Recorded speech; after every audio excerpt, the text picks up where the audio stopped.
quiero vivir. Un viaje al pasado mexicano a la manera de José Manuel Villalpando. Amigas, amigos, muy buenas tardes tengan todos ustedes. Los saluda con el afecto de siempre José Manuel Villalpando aquí en una emisión más de este programa, La Historia que Quiero Vivir, que como ustedes lo saben perfectamente bien, estamos transmitiendo esta tarde en vivo aquí en los estudios de Radio Fórmula y transmitiendo a través del 103.3 de FM en el 970 de AM, aquí en la capital de la República Mexicana, pero también saben ustedes que llegamos a varias otras ciudades del interior del país, en aquellas que nos permite la competencia que libramos contra los autos de lujo.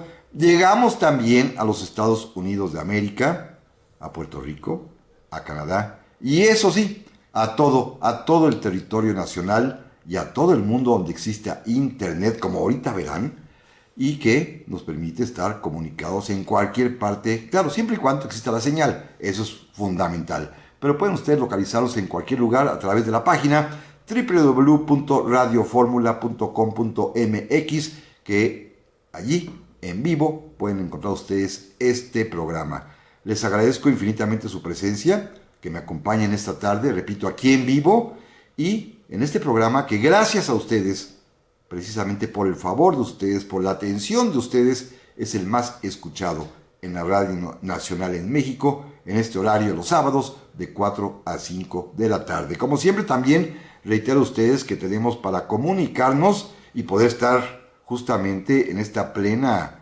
intercambio de ideas, ustedes y yo, dos vías electrónicas. Primero, el correo villalpandohistoriador@gmail.com. Segundo, la página de Facebook Villalpando y la Historia. Rápidamente, al igual que la semana pasada, voy a tener únicamente tiempo para poder mencionar los nombres de las personas que amablemente ya son varias que ya me escribieron, cosa que agradezco infinitamente, y algunas de ellas con alguna cuestión especial. Por supuesto, como siempre, quiero agradecerle muchísimo a María de la Cruz Bailón, que ya se comunicó con nosotros, a doña Adriana Ramos, mi querida Adriana Ramos, que está escribiéndonos desde Shanghái, en China. Fíjense, hasta China, en Shanghái, nos están escuchando el día de hoy, cosa que me da muchísimo gusto. Magda Mar también, muchas gracias. Doña Aurora Romero en Tláhuac, muchas gracias. A Leida Telles, también le aprecio enormemente que me haya escrito. Liz Cuevas, desde Mazatlán, muchas gracias. Don Oscar Guadalupe Lizalde Valencia, muchas gracias. Rafita Barrios, nuestro amigo, también muchas gracias. Don Enrique Deita Silva, también mil gracias. Doña Lupita Ayala en Zamora, Michoacán, ya va a ser día de su santo, muchas gracias. Donde René Moeno me hace un comentario, a ver si al rato le comento por escrito también, gracias. También le aprecio mucho a don Ignacio Barreras Hernández, muchísimas gracias. También don Luis Enrique Vega Ibarra, que me escribió muy temprano desde Huatusco, Veracruz. Les aprecio enormemente. Ahorita leo los demás, porque todavía hay varios más, pero déjenme comenzar. Miren, estamos en vísperas, faltan unos cuantos días para que celebremos en México el día 12 de diciembre, Día de la Virgen de Guadalupe, Día de las Lupitas, por supuesto, así que felicidades anticipadas a todas aquellas que se llaman Guadalupes o Marías Guadalupes, que es el día de su onomástico, y es una fecha importante en México, indudablemente, tiene un sentido religioso claramente al cual no pienso meterme, pero también lo tiene civil y político. Simple y sencillamente recuerden ustedes que cuando Benito Juárez estableció los días de fiesta cívica en las leyes de reforma, los días en los cuales serían de asueto y no trabajaría ni el Estado, estableció como uno de ellos Benito Juárez el día 12 de diciembre. Así que no estamos hablando hoy de religión, ni tenemos por qué. Miren, el tema guadalupano que quiero tratar el día de hoy precisamente se escapa de cualquier tipo de fe. Ya vi por ahí algunos comentarios que me pusieron un poquito de mala leche en el Facebook cuando anuncié el tema. No, este no es una clase de historia, ni es un tema de historia de la religión, ni es un tema de devoción, ni es un tema de dogma, ni es un tema de fe. Es historia de México. Y miren, mejor que yo lo ha dicho don Miguel León Portilla, que ya falleció hace algunos meses, ustedes lo recuerdan seguramente con gran cariño, que fue un gran historiador y antropólogo inahuatlato mexicano. Él hizo una traducción maravillosa, magnífica, quizás la más hermosa que hay, del Nican Mopogua. el relato primitivo y primigenio de las apariciones guadalupanas, que escribió Antón Valeriano. Él lo tradujo del náhuatl al castellano y en su prólogo tiene unas palabras que a mí me parecen verdaderamente fundamentales. A la historia, al historiador, no le interesa si la Virgen se apareció por un milagro o no, o simplemente se apareció. Yo sí creo que se apareció y en el término gramatical del diccionario de la lengua, no estaba y de pronto estuvo. ¿Cómo apareció? Para algunos es cuestión de fe, para otros la colocaron los españoles, para otros la pintó un indio llamado Marcos. La que ustedes quieran adoptar, el chiste es que apareció porque un buen día apareció su imagen. ¿Cómo llegó ahí? No sabemos y no interesa para la historia. Pero para la historia sí importa y mucho el que hubo hombres, mujeres, niños, ancianos, seres humanos, en este caso novohispanos o mexicanos, que creyeron en ella y actuaron en consecuencia según sus creencias. E hicieron cosas importantísimas al amparo del nombre de la Virgen de Guadalupe, al amparo de la imagen que ya estaba allí, apareció indudablemente, no importa cómo, pero apareció, y gracias a esta acción humana, gracias a esta creencia humana, que es posible documentarla, que es posible historiarla, durante los 3 siglos de vida colonial se fue gestando, al amparo, repito, de la idea guadalupana, la identidad nacional mexicana. Esto es lo más importante de todo. 3 siglos de vida colonial en el cual se fue de alguna manera cocinando, se fue fraguando en la idiosincrasia, si ustedes quieren, en el espíritu, en el alma, en el ser mexicano, en la sangre mexicana, que la presencia de la Virgen de Guadalupe, repito, sin importar cómo apareció, pero apareció, es fundamental para entender el concepto de lo que es ser mexicano. Fíjense, simple y sencillamente, el hecho de que el padre de la patria, Miguel Hidalgo, haya enarbolado un estandarte con la Virgen de Guadalupe para dar fin precisamente a la vida colonial, a la vida novohispana, para dar paso al México libre, tomó como bandera precisamente lo que él ya sabía era el símbolo de la identidad de todos los mexicanos de ese momento, lo cual incluye a algunos españoles, por supuesto, pero también a los criollos, a los indios, a los mestizos, a las castas, los mulatos, a todo mundo que vivía en la Nueva España, ya para ese momento, casi 3 siglos después de que apareció la Virgen, repito, como haya sido, ya había cuajado que la identidad nacional de los mexicanos, novohispanos oficialmente en aquel tiempo, tenía mucho que ver y estaba fundamentada con la idea guadalupana. Porque miren, apareció, es indudable, porque un día apareció la imagen, no sabemos si por obra de un pintor divino, por obra de un pintor humano, eso no importa, apareció la imagen para efectos históricos e inmediatamente el arzobispo Fray Juan de Zumárraga, que no dejó ningún dato escrito sobre la aparición, sí dejó constancia de que mandó construir una pequeña capilla, una ermita, justamente en la base del cerro del Tepeyac. A los pocos días y al cabo de unos meses, cuando ya esta pequeña iglesita, esta capillita, fue construida, ordenó el traslado de la imagen guadalupana desde el centro de la Ciudad de México, donde estaba, hasta el Tepeyac. Y allá la llevaron, acompañada ya de una enorme procesión de gente. Hay un cuadro magnífico en el Museo de la Villa de Guadalupe que ustedes pueden visitar, donde aparece una gigantesca, enorme procesión que va caminando por lo que hoy sería la Calzada de los Misterios, que en ese momento seguramente había canales, estaba a las orillas del lago, y la gente va emocionadísima porque llevan el estandarte, más bien la tilma de Juan Diego, hacia su nuevo santuario, y allí ocurre el primer milagro que se le atribuye a la Virgen, porque en este festín había muchísimos naturales de esta tierra, había muchos indios que estaban tan contentos que comenzaron a disparar sus arcos y sus flechas, y por accidente una flecha, ¡pum!, le atraviesa el cuello a uno de ellos, lo llevaron inmediatamente ante la Virgen, le extirparon la flecha, se la sacaron, y el hombre sobrevivió. Lo más seguro es que no haya sido una herida mortal, pero bueno, para efecto de publicitar un milagro fue fantástico, porque de inmediato corrió como reguero de pólvora la noticia de que la Virgen era milagrosa, y poco a poco la propia sociedad novohispana fue confirmándolo, ya que de poquito en poquito fueron acercándose al santuario del Tepeyac para pedir protección, para pedir amparo, para pedir favores, para pedir salud, para pedir trabajo, para pedir fortuna, para pedir por los hijos, para pedir las enfermedades. Poco a poco. Claro, miren, ¿apareció? Sí, indudablemente. Ahí en el Tepeyac sí. Y vamos a pensar, si ustedes quieren, de manera muy materialista.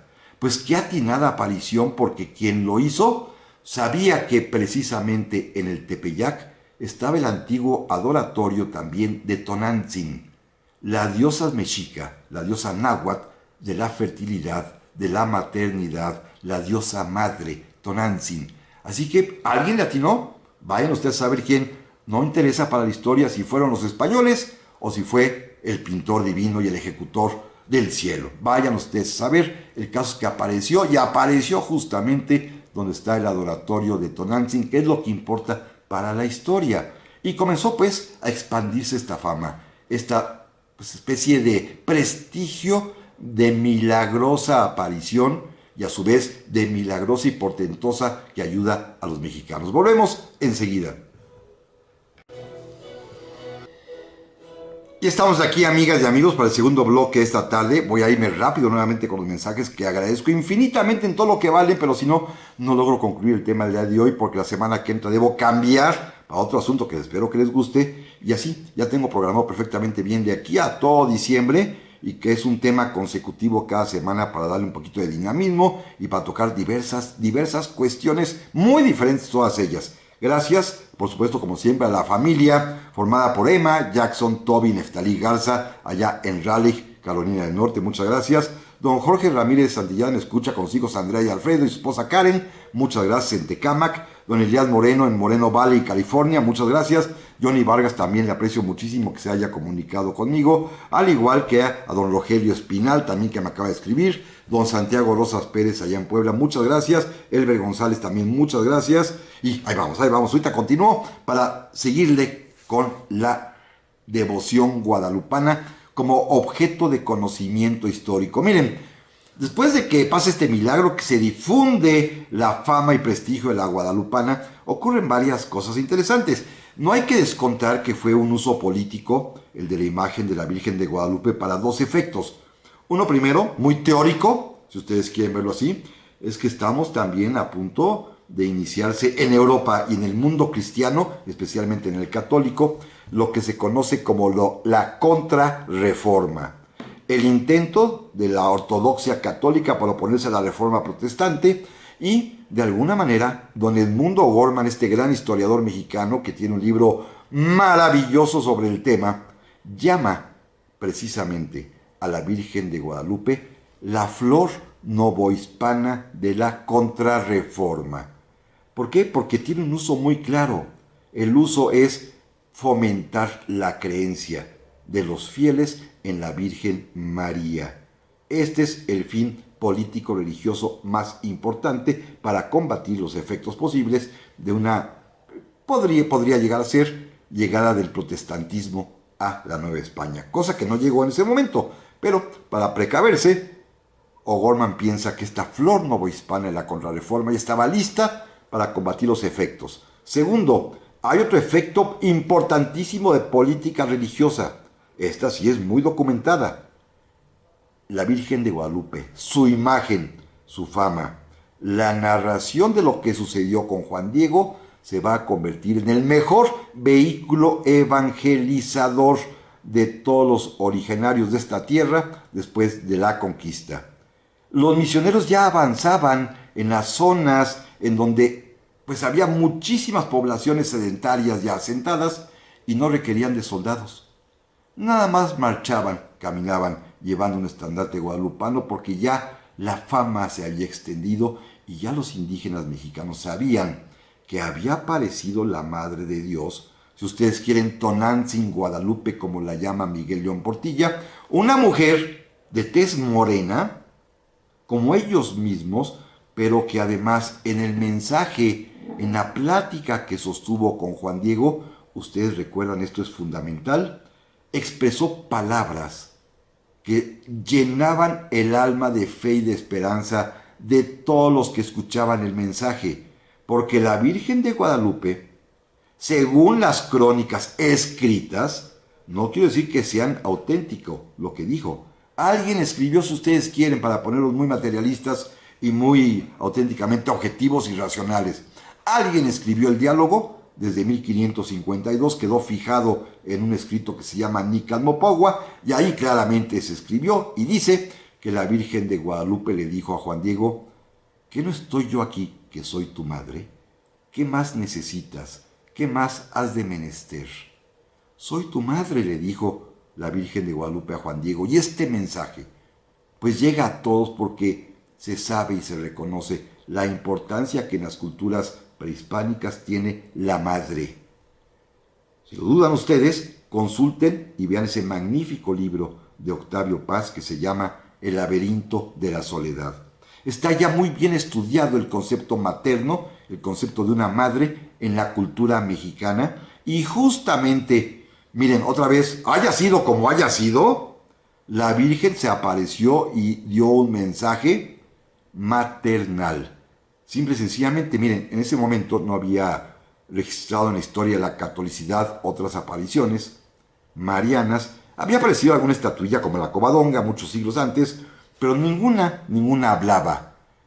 Cuando vuelvan a ver apariciones marianas, si ustedes recuerdan, las más importantes ocurrirán en los años de 1850 y tantos en Lourdes, en Francia, en los días de la Primera Guerra Mundial en Fátima, en Portugal, o en los días muy recientes, hace 30, 40 años, en Medjugorje, en antigua Yugoslavia. Cuando la Virgen María habla con los videntes, se avienta unos mensajes verdaderamente apocalípticos, escatológicos, terribles, siempre con algún tipo de amenazas. Y en cambio, en las apariciones sucedidas en México, según la tradición escrita a partir de 1552, el mensaje de la Virgen María en su advocación guadalupana es un mensaje de amor maternal. Fíjense qué diferencia, y este elemento va a ser bien importante. Ahorita voy a regresar a él en el siguiente bloque, pero déjenme decirles rápidamente que la fama comienza a extenderse, y es tan importante que el virrey de México le envía por ahí del 1560 al rey Felipe II de España un obsequio, una imagen a tamaño natural de una pintura de la Virgen de Guadalupe, con una carta en la cual por supuesto le narra todo lo que había sucedido en México y la tradición que ya tenía y cómo se atribuía el origen divino y lo que había dicho Juan Diego y la Virgen, y que finalmente, bueno, ya había una ermita y que la fe se había propagado y que se había convertido en el instrumento más eficaz para evangelizar. Y el rey Felipe, impresionado, declaró que la Virgen de Guadalupe era algo así como el estandarte de la cristiandad. Y para probarlo, le obsequió ese cuadro, escuchen amigos, al almirante italiano Andrea Doria. Un almirante que estaba al servicio de España, que sería el segundo al mando en la gran flota de la cristiandad que bajo las órdenes de don Juan de Austria se reunió para enfrentarse a la flota naval del Imperio Otomano, de los turcos. Esta flota cristiana, al mando de don Juan de Austria y de Andrea Doria, triunfaron sobre los turcos en la famosísima batalla de Lepanto, aquella que ustedes saben, en la cual Miguel de Cervantes Saavedra va a perder un brazo en combate. Bueno, lo que no se sabe, porque ya saben que esas cosas, pues a mucha gente le da pena divulgarlas, es que en la nave capitana, en estas galeras de remos en las que se combatió en la batalla de Lepanto, en la capitana que iba, donde viajaba y dirigía la batalla el gran almirante Andrea Doria, estaba enarbolada en el palo mayor la imagen de la Virgen de Guadalupe. Así que ya la fama en 1571 que ocurre este encuentro naval, la fama guadalupana se había extendido hasta Europa. De ese tamaño de importancia era ya la Virgen de Guadalupe. Es pues una imagen prodigiosa, no en el sentido religioso de la palabra, sino en el sentido político, cívico, cultural, social, anímico, psicológico para muchas personas. Ya no solamente para los habitantes de la Nueva España, sino también inspira a los marinos que van a triunfar allá en la batalla de Lepanto.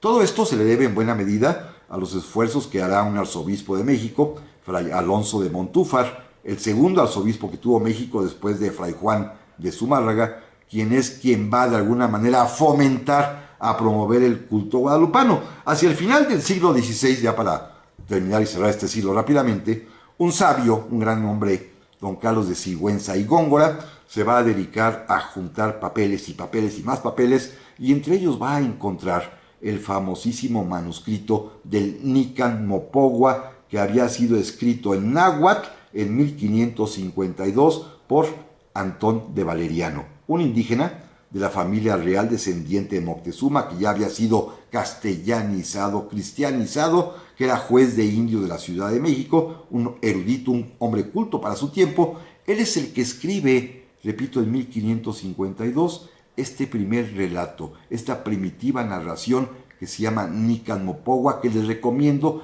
la lean. Es preciosa, sobre todo en la traducción que, como indiqué hace un ratito, realizó don Miguel León Portilla, publicada, fíjense, por el Fondo de Cultura Económica. Véanlo si quieren como obra literaria del idioma náhuatl, véanlo si quieren como cuestión de devoción, véanlo si quieren como cuestión histórica. Es un relato que no pueden perderse, sobre todo por la magnífica y bella traducción de don Miguel León Portilla. Sigüenza y Góngora es el que encuentra el manuscrito, es el que lo pone a disposición de los estudiosos, y cuando cambie el siglo, y vamos a entrar al siglo XVII, aparecerá un movimiento literario, cultural, científico, pero también político, que empleando el símbolo de la Virgen de Guadalupe, van a querer demostrarle primero a los novohispanos, pero después a los españoles y a todo el mundo, que la Virgen de Guadalupe es el símbolo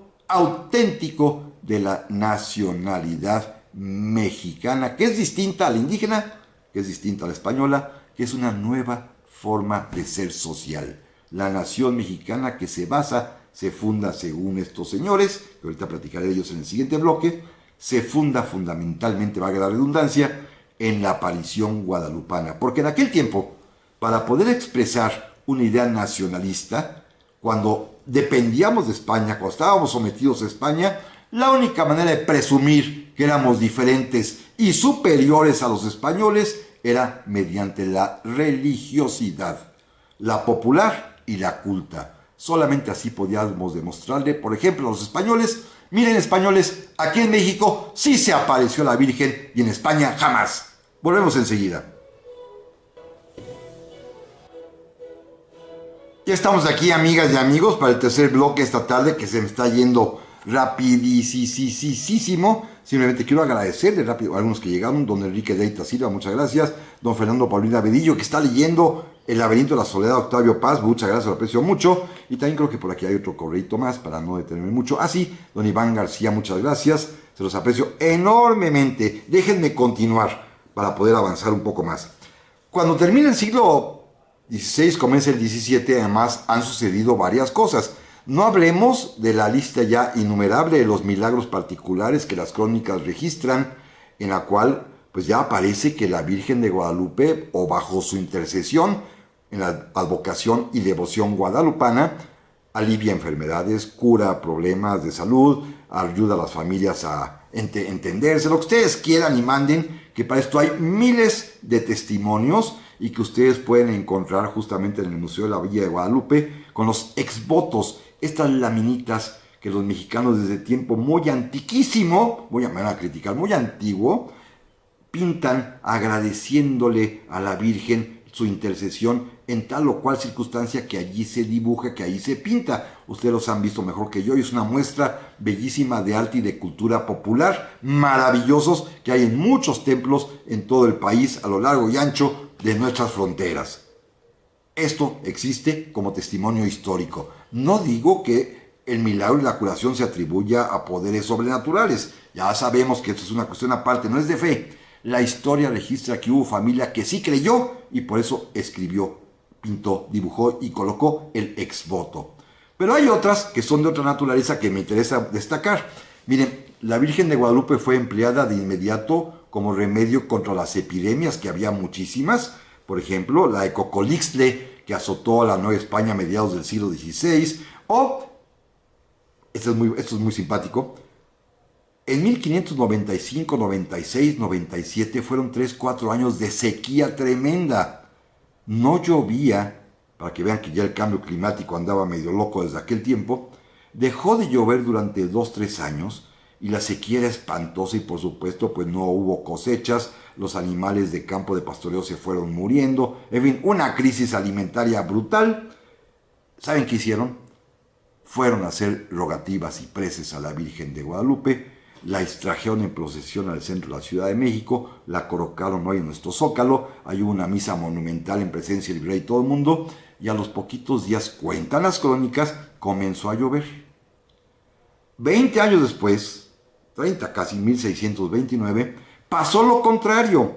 Llovió, llovió, llovió, llovió en una forma, bueno, escandalosa, peor que nunca, a grado tal que se inundó, la primera vez que se inunda, la Ciudad de México. Hoy es normal. Bueno, en aquel tiempo la inundación fue tan tremenda, incluso ustedes pueden ver, si visitan el Zócalo de la Ciudad de México, el monumento ipsográfico que está a un ladito de Catedral, donde se marca hasta dónde llegaron las aguas en inundación de 1629, y el agua tardó casi 3, 4 años en retirarse por completo. Así de inundada quedó la Ciudad de México, pero lo que ya la gente no podía eran las lluvias torrenciales todos los días durante meses. Cambio climático desde entonces, como pueden ver.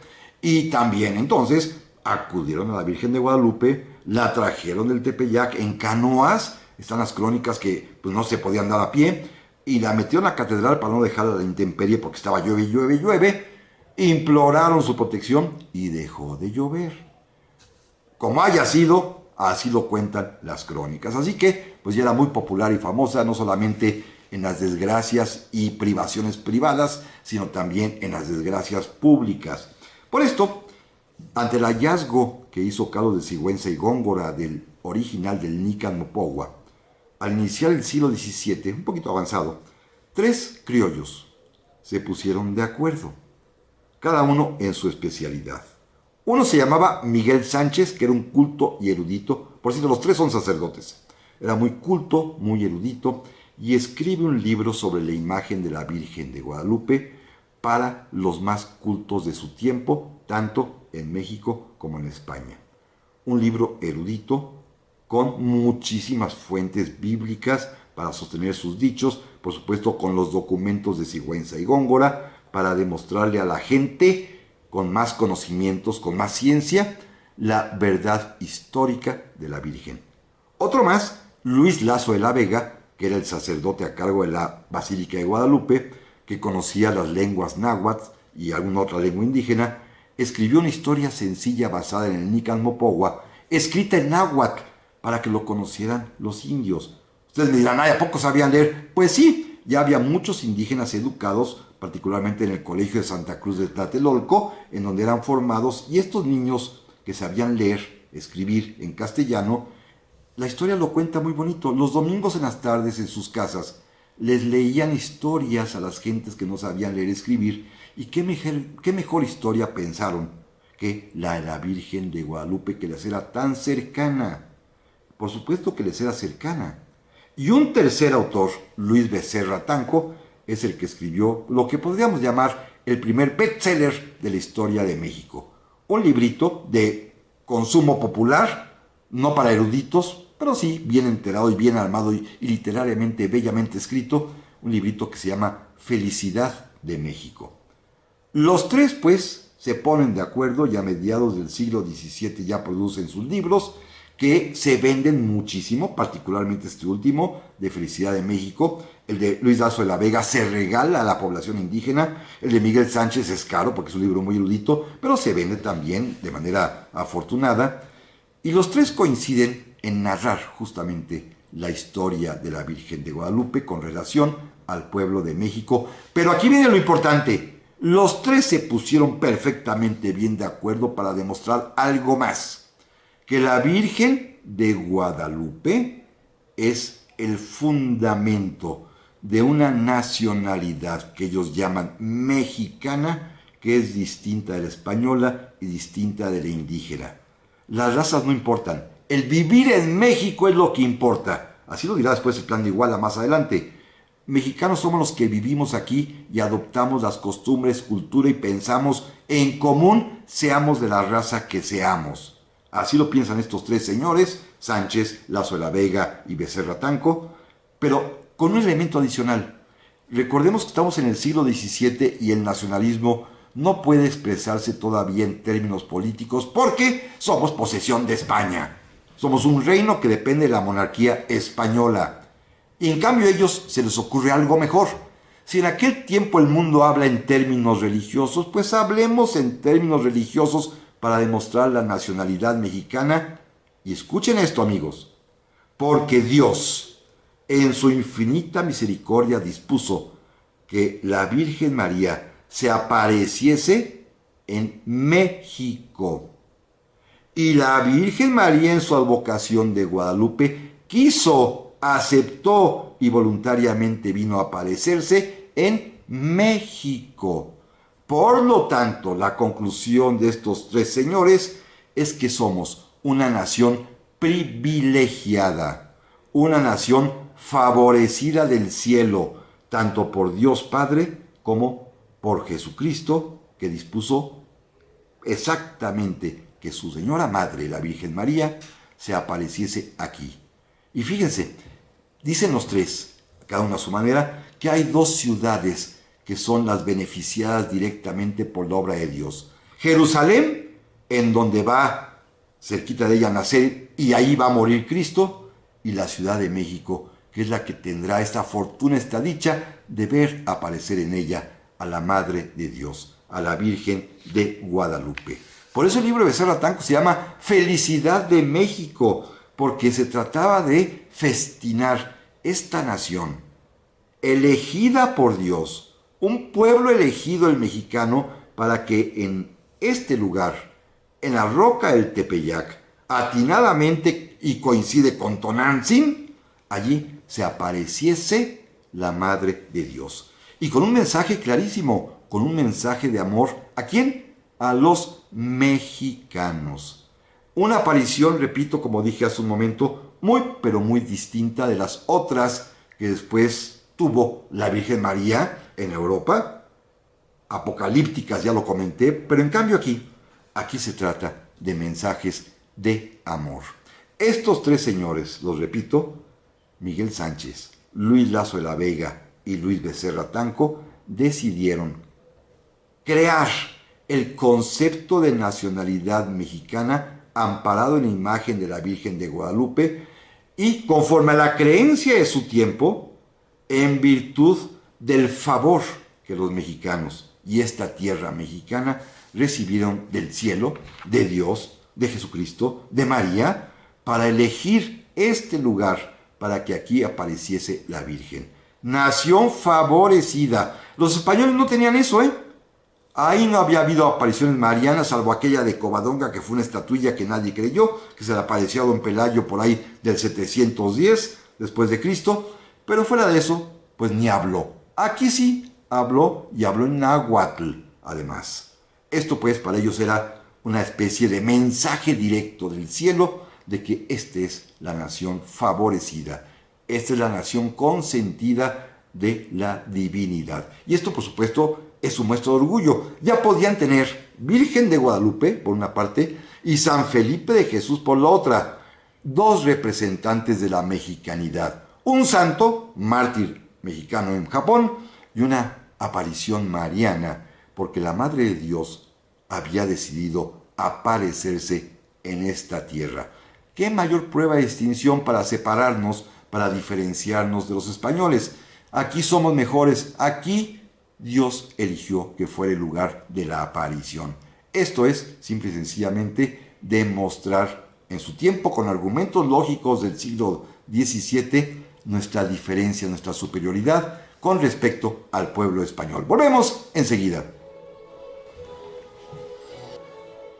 Ya estamos aquí, amigas y amigos, para el último bloque de esta tarde. Muchas gracias por acompañarme en ella, en el que estamos hablando de este tema que a mí me gusta mucho. Ya sé que puede ser polémico. Sería muy ostentoso decirlo, pero yo sí les recomiendo. Hay mucha bibliografía al respecto. Está, por supuesto, Nican Mopogua maravilloso que escribió Miguel León Portilla, más bien que lo tradujo, pero el estudio introductorio es muy sólido por supuesto, como todo lo que sea Don Miguel. Está este libro portentoso que editó la UNAM, que he comentado hace un rato, de don Edmundo Goldman, que se llama Destierro de Sombras, que escribió precisamente sobre el tema guadalupano. Está también el libro magnífico de David Braden sobre el tema de la Virgen de Guadalupe. Está el mío también, el mío se llama La Virgen de Guadalupe, una biografía. También, es decir, es un tema muy estudiado, que vale mucho la pena. Gracias a don Marco Federico, me dice que si existirá el manto original que tenía puesto Juan Diego, pues se supone ser que es el que está en la basílica, usted lo puede ir a ver ahí está perfectamente bien exhibido y bien protegido. Don René Moeno, que qué quiere decir Nican Mopogua, aquí se cuenta, aquí se narra. Esa es la traducción literal de lo que en náhuatl significa Nican Mopogua. También le quiero agradecer a don Dante René Román Pérez, que me saluda desde Cancún. Muchísimas gracias. Y vamos hacia el final. Decía yo hace un rato, pues, que estos personajes, Miguel Sánchez, Luis Lazo de la Vega, Luis Becerra Tanco, aprovechando lo que había escrito Antonio Valerano en Nican Mopogua, construyeron la historia para difundirla en varios segmentos sociales diversos, de tal suerte que apareciera no solamente la narrativa religiosa, sino sobre todo la fundamentación de una nacionalidad, la mexicana, que es distinta de la española, gracias a que aquí en México el favor divino se manifestó con la aparición guadalupana, y esto nos hacía diferentes, sobre todo muy diferentes a los españoles. Esto era algo que había que aprovechar. Quiere decir que había un sentimiento durante la época colonial, particularmente, digámoslo así, a partir del siglo XVII y hasta el siglo XVIII, de una especie de orgullo por la presencia de la Virgen de Guadalupe en México. Ya justo en este siglo XVIII hay varios intentos muy importantes de darla a conocer, ya no en México, aquí era sobradamente conocida. Cuentan las crónicas, sobre todo las de don Francisco, el padre Francisco Florencia, que es quien crea, quien inventa el concepto de las peregrinaciones a la Basílica de Guadalupe o a cualquier santuario guadalupano que hay en todas partes del país, donde casi en todas las ciudades importantes hay un santuario de Guadalupe. Se inventan por parte de Florencia estas peregrinaciones en las que van el pueblo, la familia, los papás, las mamás, las abuelitas, los niños, el perico, el perro, llevan a todo el mundo el día 12 de diciembre. Son creación del siglo XVIII de Francisco de Florencia, quien cuenta en sus propias crónicas un libro que se llama Zodiaco Mariano, que es maravilloso, que ya no había en ese momento, a mediados del siglo XVIII, casa alguna en México, en todo el reino de la Nueva España, humilde, rica, pobre, mediana. No hay casa ninguna que no tenga dentro de ella una imagen, o muchas, de la Virgen de Guadalupe. Es ya la devoción nacional. Es la que une en el sentimiento, no en la sociedad, por supuesto, pero sí en el sentimiento, a ricos y a pobres. Porque un rico y un pobre se arrodillan juntos en la Basílica de Guadalupe porque los dos tienen que pedir un favor especial. Cada quien el suyo, pero no importa estar a un lado de un pobre, porque los dos están arrodillados ante la Virgen de Guadalupe, y en sus casas todos, no importa su condición, estrato, raza, lo que sea, todos tienen a la imagen de la Virgen de Guadalupe. Es decir, ya era general el sentir para el 1735-37, cuando llega a México Lorenzo Boturini, un italiano que finalmente va a ser expulsado, pero que es quien se reúne con los que saben y empieza a recopilar documentos, desde el Nican Mopogua, los de Sigüenza y Góngora que se quedaron por ahí perdidos, lo que había escrito Becerra Tanco, los que había escrito Lazo de la Vega. Él junta todo y, fíjense cómo somos, cuando las autoridades virreinales se dan cuenta que un italiano quiere hacer algo por la Virgen de Guadalupe, ¿saben qué hicieron? Lo expulsaron mejor. Claro, quedó con nombre de calle y afortunadamente todo lo que juntó se quedó reunido. Hoy en día, lamentablemente, los documentos de Boturini, por razones de malvados mexicanos a lo largo de los siglos, están en la Biblioteca Pública de la ciudad de Nueva York. Allá está el original del Nican Mopogua. Eso es lo que deberíamos reclamar en lugar del tal penacho que no sabemos si eso no es. Pero el Nican Mopogua original, el que recopiló Carlos de Sigüenza y Góngora, probablemente de la pluma de Antonio de Valeriano, está en la Biblioteca Pública de Nueva York. Este es el que deberíamos recuperar. Insisto, Ya sé que me van a odiar por decir que el penacho Moctezuma lo abandonemos. Mejor vamos por el Nican Mopogua, que narra algo más fundamental para los mexicanos, porque es la historia de nuestra propia nacionalidad a través de una imagen, no importa cómo apareció, pero que nos dejó un legado. Primero, de amor materno y segundo, de nacionalidad mexicana. Rescatemos el Nican Mopogua. Esa es mi propuesta de este día. Finalmente expulsamos a Boturini, pero la idea cuajó y las propias autoridades eclesiásticas en México y el propio virrey decidieron que, bueno, a ver, yo creo que ya es tiempo, estamos en 1744, ya es tiempo que la Virgen de Guadalupe tenga el lugar que se merece, y enviaron a una comisión de mexicanos sacerdotes al Vaticano, a Roma, para entrevistarse con el Papa Benedicto XIV. Le enviaron como regalo una imagen de la Virgen de Guadalupe pintada por ese gran artista mexicano Miguel Cabrera, que es una preciosidad de imagen que todavía está en los museos del Vaticano, y el Papa, por supuesto, acompañado del libro de Becerra Tranco, del de Miguel Sánchez, todos los materiales que pudieron reunir, se los llevaron al Santo Padre, le platicaron la historia, le platicaron este mensaje de amor materno. La Virgen María en su advocación guadalupana es madre de los mexicanos, le dicen al Papa, y el Papa está conmovido y más aún, cayó de rodillas cuando vio y desplegaron ante él la imagen en el cuadro hermosísima que pintó Miguel Cabrera, que iba enrollado, lo despliegan, bueno, el Papa queda boquiabierto y pronuncia una frase fundamental, la frase que esperaban oír en México. La Virgen María, en su advocación de Guadalupe, y esto es lo importante, no hizo cosa igual con ninguna otra nación. Claro, lo dijo en latín, non fecit taliter omni nationi. No hizo cosa igual con ninguna otra nación, con lo cual el sumo pontífice de la Iglesia Católica, perdónenme, el Santo Padre, está confirmando, ratificando lo que ya los mexicanos sabían, esta unicidad, esta exclusividad, este favor del cielo, porque ya el Papa decía que la Virgen no hizo cosa igual con ninguna otra nación. Lo hizo solamente con México y para los mexicanos. Este es un triunfo político importantísimo para la Nueva España, un triunfo político además religioso, por supuesto, de fe, como ustedes lo quieran ver, pero para efecto de cuajar el nacionalismo mexicano es fundamental el reconocimiento de la máxima autoridad de la Iglesia, de la Virgen de Guadalupe, como exclusiva aparición, bondad, favor de Dios hacia México y los mexicanos. Por supuesto, es Benedicto XIV el que otorga oficio litúrgico propio para el día 12 de diciembre. Naturalmente, declara que el día 12 de diciembre es el día para el calendario litúrgico de la Iglesia Católica Universal, es el día de la Virgen de Guadalupe. No hizo, repito, cosa igual con ninguna otra nación. Por eso, medio siglo después, 60 años después, en 1810, todos sabemos que Miguel Hidalgo y Costilla, después de dar el grito en Dolores aquella madrugada del 16 de septiembre de 1810, se dirige al santuario Totonilco y ya sabe qué es lo que va a hacer: tomar el estandarte de la Virgen de Guadalupe.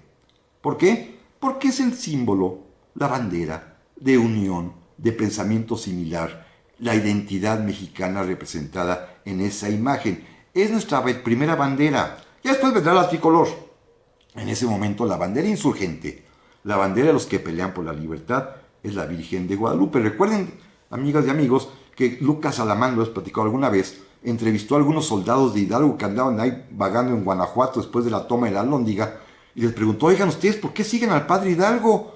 Y los hombres decían: pues ¿por qué? Pues porque él trae a la Virgen de Guadalupe. ¿Y qué que la traiga? Miren, decían, señor Alamán, es muy claro, si la Virgen de Guadalupe no hubiese querido, se hubiese aparecido en otra parte, pero no, se apareció en México, aquí, y si se apareció aquí fue para, para darnos la libertad.